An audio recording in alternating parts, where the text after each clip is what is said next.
दोस्तों आज मैं सॉ 3 मूवी को एक्सप्लेन करने वाला हूँ। मैंने इसके फर्स्ट एंड सेकंड पार्ट को ऑलरेडी एक्सप्लेन कर दिया है। अगर आपने उसकी एक्सप्लेनेशन नहीं देखी है तो उसे भी देख लीजिए, आपको लिंक डिस्क्रिप्शन में मिल जाएगी। Now let's explain saw 3। कहानी की शुरुआत में हम एरिक को देखते हैं जो अभी भी उसी टॉयलेट में फंसा हुआ होता है और क्योंकि वो किसी भी हालत में अपने बेटे डैनियल को बचाना चाहता था, इसीलिए वो वहाँ पर पड़ी हुई टॉयलेट सीट से अपने पैर को कुचल कर खुद को आजाद कर लेता है। इसके बाद सीन शिफ्ट होता है और हम ऑफिसर रिग और एलिसन को देखते हैं जो एक क्राइम सीन पर पहुंचते हैं। इस दौरान पता चलता है कि वहां पर एक आदमी को किडनैप किया गया था और उसकी पूरी बॉडी में चेन बांधी गई थी, जिससे उसे खुद को 1.5 मिनट के अंदर आजाद करना था। हालांकि उसने ऐसा करने की कोशिश की लेकिन वो नहीं कर पाया, जिससे वहां पर रखा हुआ बम फट गया और उसके साथ साथ उस आदमी की बॉडी के भी चिथड़े हो गए। हालांकि एलिसन जब क्राइम सीन को देखती है तो वो समझ जाती है कि ये काम जिक्सो ने नहीं किया है, क्योंकि जिक्सो हमेशा लोगों के बचने का रास्ता छोड़ता है, जबकि चेन से बंधा हुआ आदमी अगर खुद को आजाद भी कर लेता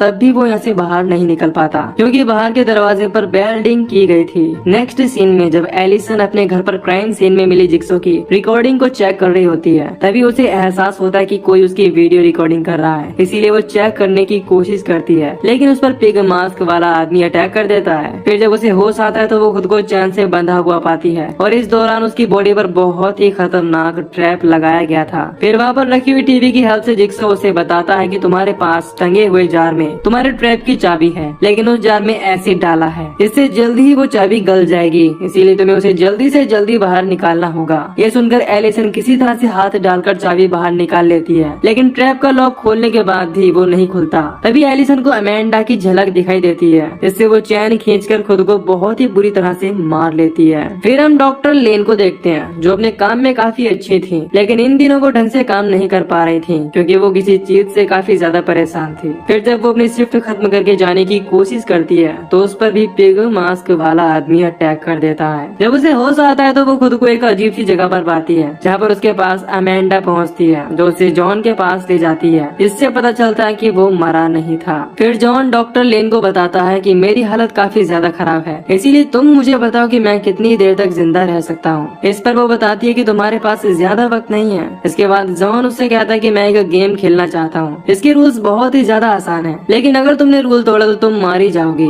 तभी अमेंडा लेन के गले में एक अजीब सा ट्रैप लगा देती है और बताती है कि तुम्हें किसी भी हालत में जॉन को जिंदा रखना है। इस दौरान वो एक किडनैप किए गए आदमी के बारे में बताती है जो कई सारे टेस्ट से गुजरने वाला था, इसीलिए अमेंडा लेन से जॉन को तब तक जिंदा रखने के लिए कहती है जब तक वो आदमी अपना टेस्ट पास नहीं कर लेता। लेकिन अगर इस बीच जॉन को कुछ हुआ तो उसके साथ साथ लेन भी मारी जाएगी, क्योंकि उसके गले में लगा हुआ ट्रैप जॉन की हार्ट बीट मॉनिटर से कनेक्टेड है, जिसके बंद होते ही ट्रैप में लगी हुई गोलियां चल जाएंगी। फिर नेक्स्ट सीन में हम जेफ को देखते हैं जो एक बॉक्स में बंद होता है। हालांकि पहले तो वो हेल्प के लिए चिल्लाता है, लेकिन तभी उसे एक टेप रिकॉर्डर मिलता है, जिससे हमें पता चलता है कि एक ड्राइवर के हाथों जेफ के बेटे की मौत हो गई थी, क्योंकि वो ड्रिंक करके गाड़ी चला रहा था, लेकिन उसे कोर्ट में मामूली सी सजा देकर छोड़ दिया गया था। इसीलिए जिक्सो जेफ के कुछ टेस्ट पास करने के बाद उस आदमी को माफ करने का मौका देगा जिसने उसके बेटे को मारा था, और इस चीज के लिए उसे 2 घंटे का टाइम दिया जाता है। ये सुनकर जेफ लकड़ी के बॉक्स को तोड़कर बाहर आ जाता है। फिर हमें पता चलता है कि जेफ सालों से बदले की आग में जल रहा है। इस वजह से वो अपनी बेटी से भी काफी बुरा व्यवहार करता है। हालांकि वो उसे बहुत प्यार करता है, लेकिन बदले की भावना ने उसे पूरी तरह से बदल दिया था। इसी वजह से जिक्सो ने उस पर अटैक करके उसे किडनैप कर लिया। फिर जब प्रेजेंट में जेफ आगे बढ़ता है तो उसे एक बॉक्स में नोट मिलता है जिसमें उसे दरवाजा खोलने के लिए कहा गया था। इस दौरान उसे बॉक्स में अपनी फोटो के एक टुकड़े के साथ साथ चाबी भी मिलती है। इसके बाद हम लेन को देखते हैं जो जॉन की हालत देखकर अमेंडा से उसे हॉस्पिटल ले जाने के लिए कहती है, लेकिन वो इस चीज के लिए साफ इंकार कर देती है और कहती है कि तुम्हें इन्हें यहीं पर ठीक करना होगा। तभी जॉन की हालत और ज्यादा खराब होने लगती है, इसीलिए लेन अमेंडा के साथ मिलकर उसे ऑक्सीजन देती है और उसकी कंडीशन थोड़ी सी सुधरने पर अमेंडा से कहती है कि मुझे जॉन की सर्जरी करनी होगी, इसके लिए मुझे कुछ टूल चाहिए। इस पर वो कहती है कि तुम्हें जो कुछ चाहिए तुम यहाँ से ले सकती हो, लेकिन हम यहाँ से बाहर नहीं जाएंगे। इसके बाद हम जेफ को देखते हैं जो आगे बढ़ता है तो उसे पता चलता है कि वो एक मीट फैक्ट्री में है। फिर वो एक फ्रीजर रूम में पहुंच जाता है जहाँ पर एक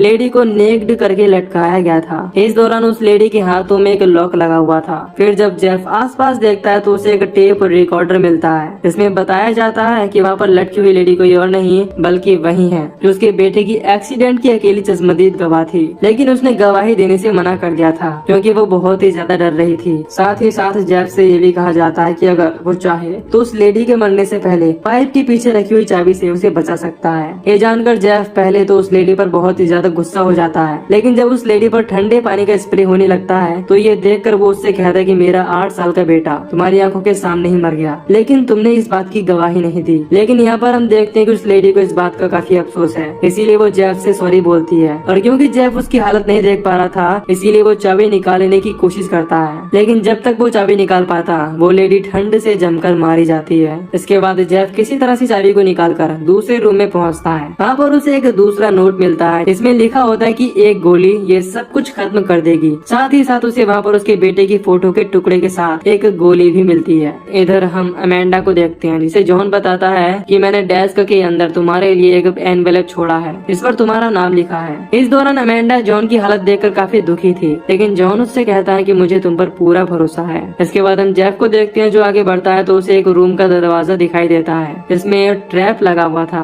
इसीलिए वो जैसे ही दरवाजा खोलता है तो उसके अंदर जाते ही वो बंद हो जाता है। तभी वहाँ पर उसे किसी की आवाज सुनाई देती है। फिर जब जेफ चेक करने के लिए पहुँचता है तो वहाँ पर उसे एक और टेप मिलता है। साथ ही साथ हम वहाँ पर बने हुए एक टैंक में एक आदमी को देखते हैं, इसे बांधा हुआ था। फिर जब जेफ टेप प्ले करता है तो हमें पता चलता है कि वहाँ पर बंधा हुआ आदमी वही जज है जिसने जेफ के बेटे का एक्सीडेंट करने वाले को सिर्फ 6 महीने की सजा सुनाई थी, इसीलिए उसकी जिंदगी जेफ के हाथों में सौंप दी गई है। इस दौरान ये भी बताया जाता है कि जज के हाथ में बंधे जंजीर की चाबी वहाँ पर बने एक लॉकर के अंदर है, जहाँ पर जेफ के बेटे के बहुत सारे खिलौने रखे गए थे। इसीलिए जेफ को चाबी को पाने के लिए अपने बेटे के सभी खिलौने जलाने होंगे जिनसे उसके बेटे की यादें जुड़ी हुई हैं। अगर वो जज को माफ करना चाहता है तो उसे ये करना ही होगा। फिर टेप खत्म होते ही वहाँ पर मशीनें चालू हो जाती हैं, जो सड़े हुए पिग्स को ग्राइंडर मशीन में डालने लगती हैं, जिससे वो टैंक भरने लगता है जिसमें वो जज था। हालांकि पहले तो लगता है कि जेफ जज को मरने के लिए छोड़ देगा, लेकिन फिर वो जज की कंडीशन देखकर उस लॉकर तक पहुँचता है और न चाहते हुए भी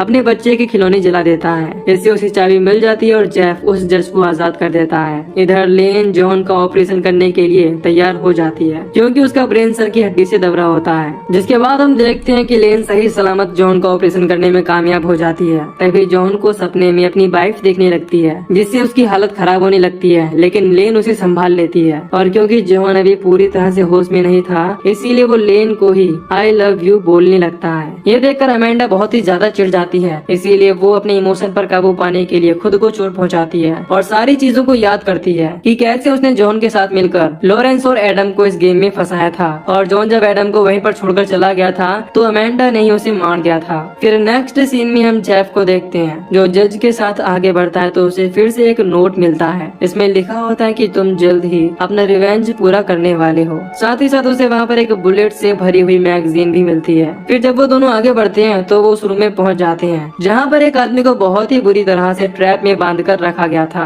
इसके गले में एक टेप रिकॉर्डर भी था। उसे जेफ प्ले करता है और पता चलता है कि वहाँ पर बंधा हुआ आदमी ही जेफ के बेटे का कातिल है। हालांकि उसे भी इस बात का काफी अफसोस है, लेकिन फिर भी अब उसकी जिंदगी जेफ के हवाले कर दी गई है और उसे बचाने के लिए एक बॉक्स में चाबी रखी गई है। लेकिन उस चाबी के निकालते ही वहाँ पर लगी हुई गन से गोली चल जाएगी। यहाँ पर जिक्सू ये देखना चाहता है कि क्या जेफ अपने बेटे के कातिल को बचाने के लिए अपना खून बहा सकता है। फिर जैसे ही टेप खत्म होता है उस आदमी की बॉडी पर लगा हुआ ट्रैप घूमने लगता है। इसके साथ साथ उसके हाथ पैर भी घूमने लगते हैं। हालांकि पहले तो जज उस चाबी को निकालने की कोशिश करता है, लेकिन जब वो देखता है कि उसे गोली लग सकती है तो वो जेफ को चाबी निकालने के लिए कहता है। अब क्योंकि जेफ उस आदमी को इस कंडीशन में नहीं देख पा रहा था, इसीलिए वो न चाहते हुए भी चाबी निकाल लेता है। इससे वहाँ पर रखी हुई गन से गोली चल जाती है। हालांकि जेफ तो उस गोली से बच जाता है, लेकिन वो गोली जज को लग जाती है, इससे वो वहीं पर मारा जाता है। इसके बाद जेफ उस आदमी के ट्रैप को चाबी से खोलने की कोशिश करता है, लेकिन उसे समझ नहीं आ रहा होता कि उस ट्रैप में लॉक कहाँ पर लगा हुआ है। इसीलिए देखते ही देखते वो आदमी वहीं पर मारा जाता है।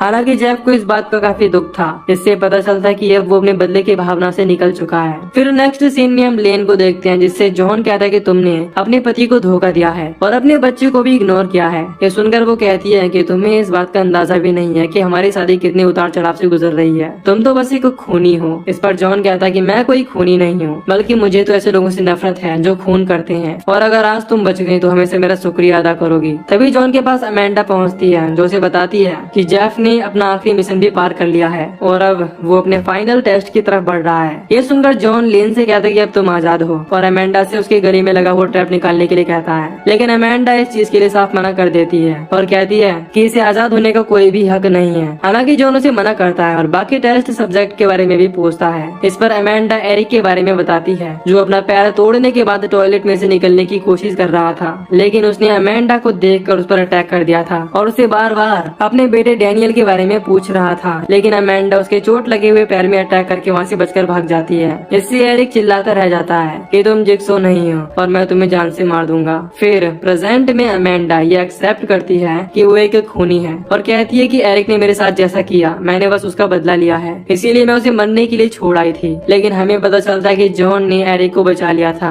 इस दौरान जॉन अमेंडा को समझाने की कोशिश करता है कि मैं तुम्हारी सारी गलतियां माफ कर दूंगा, लेकिन तुम लेन को मत मारो। इस पर वो कहती है कि तुम लोगों को जान से न मारकर उन्हें टॉर्चर करते हो और अब लेन को इस तरह से छोड़ने के लिए कह रहे हो जैसे तुम बहुत इनोसेंट हो। सच तो ये है कि कोई भी इंसान कितनी भी कोशिश कर ले लेकिन वो कभी नहीं बदल सकता। ये सुनकर जॉन कहता है कि ऐसा नहीं है, अगर तुम फेल हो गई तो तुम्हारे साथ साथ हम सब भी फेल हो जाएंगे। इधर जेफ को आगे बढ़ने पर एक नोट के साथ साथ चाबी मिलती है, जिससे वो दरवाजा खोलकर आगे बढ़ता है। अब उसे एक और नोट के साथ एक गन मिलती है। इस दौरान नोट में लिखा होता है कि ये उसका लास्ट चांस है। इसके बाद जेफ उस गन में अपने पास मौजूद मैगजीन को लगा लेता है। उसी समय जॉन भी अमेंडा को समझाने की पूरी कोशिश कर रहा होता है और कहता है कि तुम्हारा टाइम खत्म हो चुका है, इसीलिए तुम्हें सोचना चाहिए कि तुम क्या कर रही हो। लेकिन अमेंडा उसकी बातों को इग्नोर करके लेन को शूट कर देती है। तभी जेफ वहाँ पर पहुँच जाता है, जो लेन को इस तरह से देखकर अमेंडा को शूट कर देता है। हालांकि उसके मरते मरते जॉन उसे बताता है कि ये किसी और का नहीं बल्कि तुम्हारा टेस्ट था, लेकिन तुम उसमें फेल हो गई क्योंकि तुमने लोगों की जान ली, जो कि मुझे बिल्कुल भी पसंद नहीं है। यहाँ पर जॉन ये भी बताता है कि लेन और जेफ दोनों ही हस्बैंड वाइफ थे, लेकिन मैंने ये बात तुम्हें नहीं बताई क्योंकि ये गेम का हिस्सा था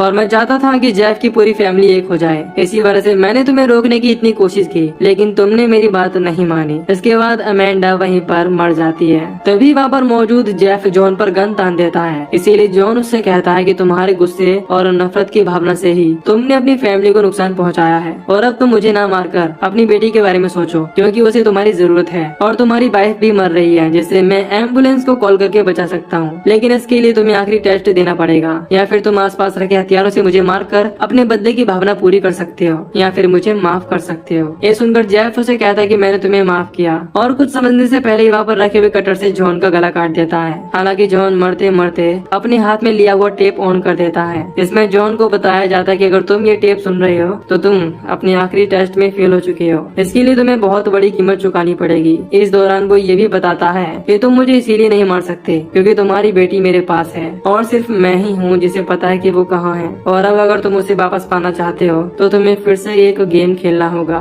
इसके बाद टेप के खत्म होते ही जॉन का हार्ट रेट भी बंद हो जाता है। इससे लेन के गले में लगे हुए ट्रैप से गोलियां चल जाती हैं और वो बहुत ही बुरी तरह से मारी जाती है, और इसी के साथ शो का थर्ड पार्ट खत्म हो जाता है। तो दोस्तों, अगर आपको इस मूवी की एक्सप्लेनेशन पसंद आई हो तो वीडियो को लाइक और चैनल को सब्सक्राइब कर दीजिए। बाकी मैं मिलूंगा आपसे न्यू वीडियो में। Till then take care, love you, bye bye.